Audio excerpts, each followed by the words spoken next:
Voilà, je vous avais dit qu'un jour on mangerait la même merde partout et qu'il y a que la sauce qui changerait. Brésil, Qatar, France, Espagne, Estados Unidos.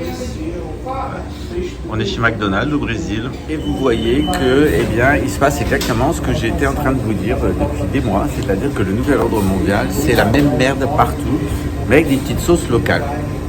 Dans le cadre des petites sauces locales, il y a beaucoup de choses qui circulent sur Dabia, la dame qui a tué la petite fille Lola. Il y a deux pistes. Où Lola était déjà dans un réseau pédocriminel, ce qui explique qu'elle s'est laissée emporter de cette façon-là.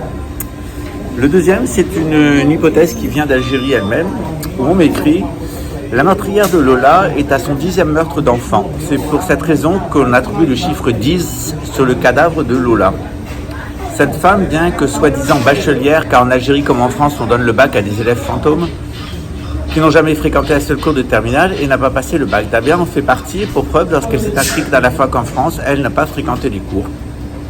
Dabia faisait partie de ces enfants errants si nombreux à Alger, au point qu'il existe une brigade pour les traquer. Ils tuent, se prostituent dans les squares. Dabia n'était sûrement pas son premier crime d'enfant. Sa carrière de meurtrière d'enfants avait très certainement commencé à Alger. Lola était sa victime. Comment identifier un prédateur d'enfants? Il suffit de savoir comment il prépare sa proie et la met en confiance. Daya a su établir un lien de confiance entre elle et Lola pour l'attirer dans l'appartement et la tuer. C'est une meurtrière en série et Lola était sa 10e victime. Une autre possibilité, c'est que Lola soit la 10e victime du policier du service de psychotronique de la DGS. Parce qu'il y a un lien étroit entre les services de psychotronique, les assassinats rituels, la pédocriminalité, le trafic de drogue. Je peux vous le dire de très près, Camille Colbert a été assassinée par un réseau pédocriminel lié à l'armée et la police luxembourgeoise, satanistes, qui d'ailleurs m'ont rendu un culte sataniste. Voilà. Pourquoi? Parce que moi je suis un noble et eux c'est des ignobles, et que dans leur inversion accusatoire, ce qu'ils souhaitaient, c'est faire à un luxembourgeois ce qu'ils ne voudraient pas qu'il leur arrivasse, et ils voudraient faire à un Français ce qu'ils voudraient, c'est qu'il arrive au Grand-Duc. Voilà, puisqu'ils le considèrent comme un Français.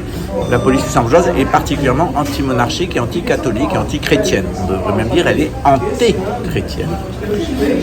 Et donc, dans le délire de l'inversion accusatoire, dans le délire du satanisme, c'est pas la peine d'aller voir Jérémy qui couche avec des petites jeunes en marge du golf et du tennis. Il s'en est tapé je sais pas combien à Nice comme au Brésil. Jabba, en marge de ses concerts. Raymond Witowski avec sa fille, sa petite fille et bien d'autres. L'avocat. Le policier, c'est un véritable réseau.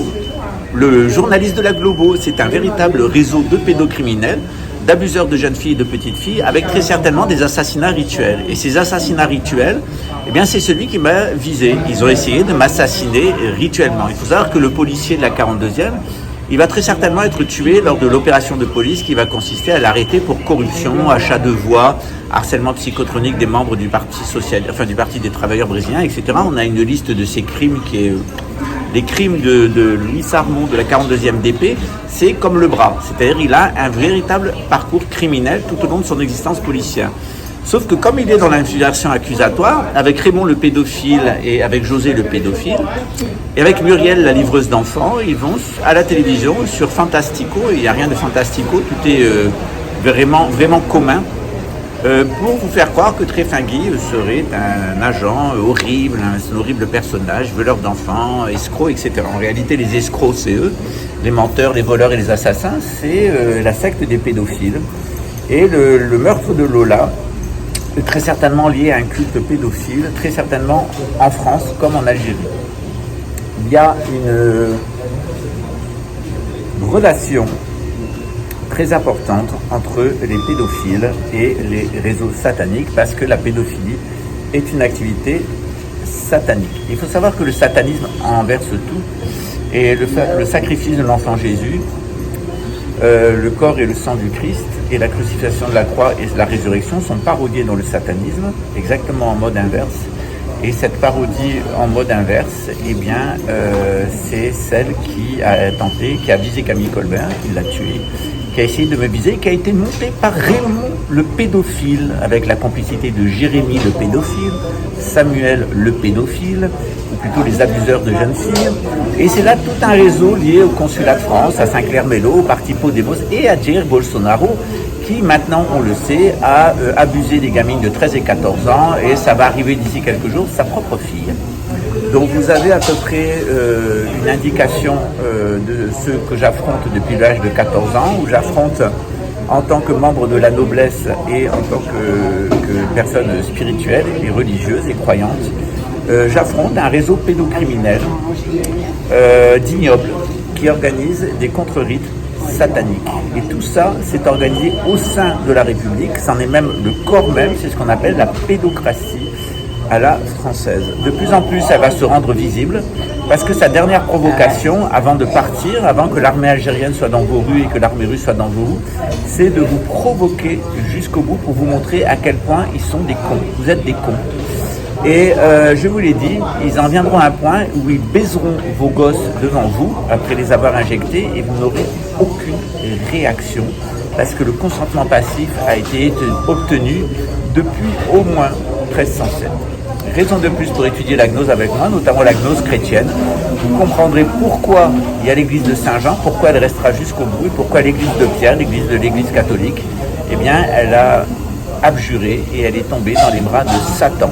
Elle appartient à Satan. Satan est rentré dans l'église et Satan organise ses contre-rituels, en particulier la messe à l'envers, en habit civil, qui a été la profanation de Vatican II. Mais il y en a eu une autre, c'est Vatican I, qui était aussi déjà problématique, et vous allez maintenant Vatican III, avec la création du Chrislam, qui correspond bien aux trois, le reniement de Pierre. Raison de plus pour vous inscrire dans un cours de gnose chrétienne. Vous comprendrez bien les dangers d'apostasier le judaïsme, le catholicisme et l'islam. J'aimerais vous rappeler cette citation de René Guénon qui s'applique tout à fait à Jabba. Mais la ruse la plus diabolique de toutes est peut-être celle qui consiste à faire attribuer au symbolisme orthodoxe lui-même, tel qu'il existe dans les organisations véritablement traditionnelles, c'est-à-dire les initiations et les organisations religieuses, et plus particulièrement dans les organisations initiatiques, qui sont toujours visées à pareil cas, l'interprétation à rebours qui a proprement le fait de la contre-initiation.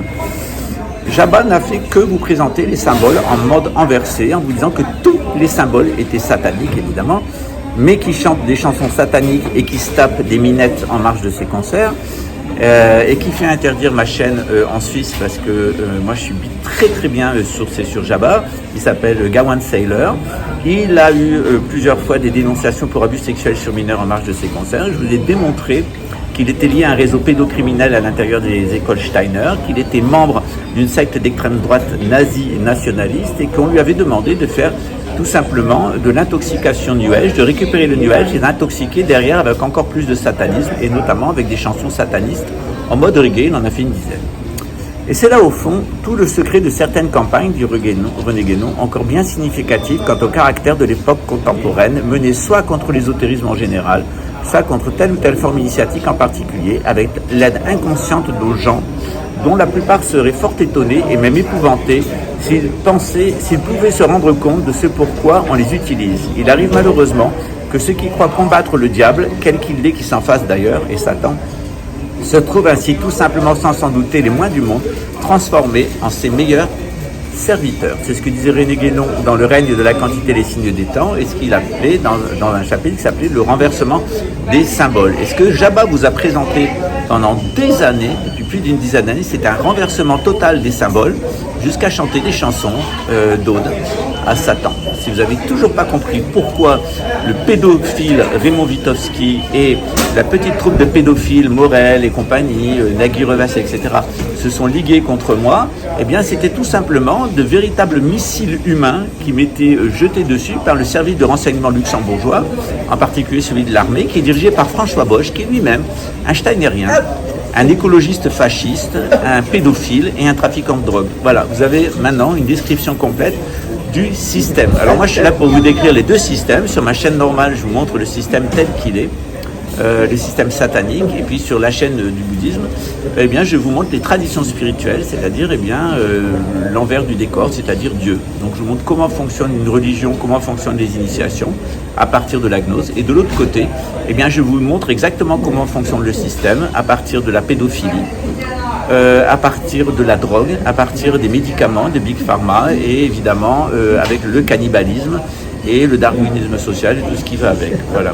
Bienvenue dans le monde le plus abject possible, Un monde qui, comme par hasard, est gouverné depuis la Suisse. Un monde qui maintenant est rentré en guerre à cause de la Pologne.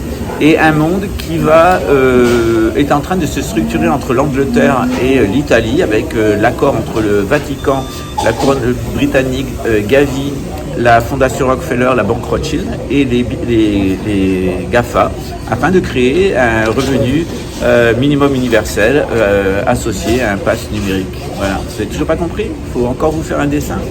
Voilà.